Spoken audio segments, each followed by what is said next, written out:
Punto número 2. Acordo de coñecemento da renuncia de don Gonzalo Pita ao cargo de alcalde presidente do Concello de Sanxenxo.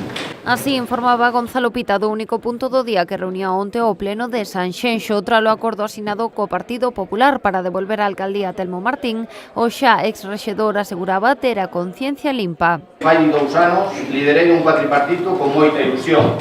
Esa confianza por min depositada foi devolta en pouco tempo en intencións irrespetuosas, irresponsables e finalmente desleales hacia min e hacia o compromiso que marcamos como persoas e non como partidos políticos.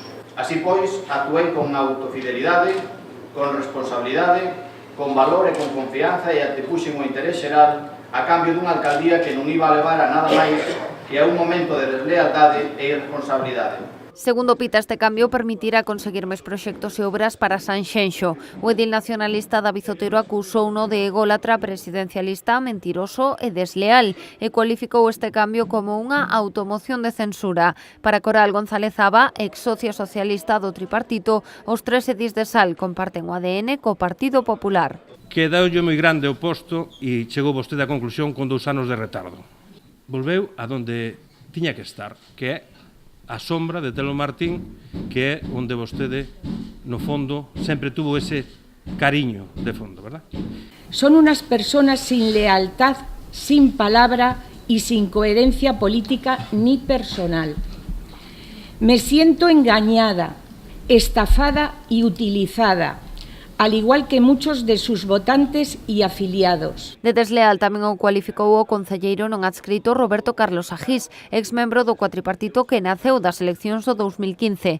Tampouco ocultou a súa decepción a edil de Sal, contraria ao acordo co PP, Vanessa Rodríguez.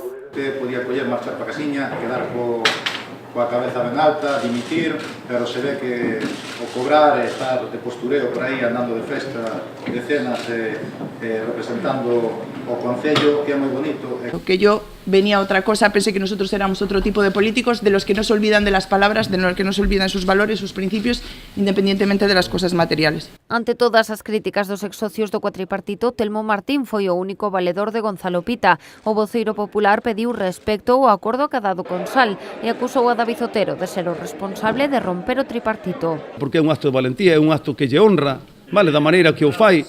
Sanxenxo está por encima de todas as siglas. E iso é o que nos interesa a nós. E iso vaise a demostrar andando o camiño. Vaise a demostrar. E pouco a pouco, en moi pouco tempo, vaise ver a diferencia.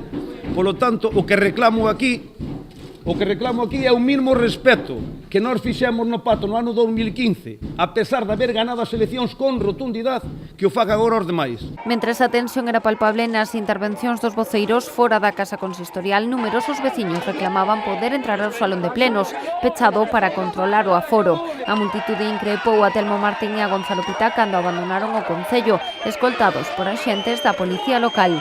Segundo anunciaron hoxe dende o Concello, Martín será elixido mañá alcalde nun pleno extraordinario convocado para as 8 da tarde. Para evitar os problemas de aforo de onte, dende o Partido Socialista xa solicitaron que a sesión se traslade ao auditorio Emilia Pardo Bazán.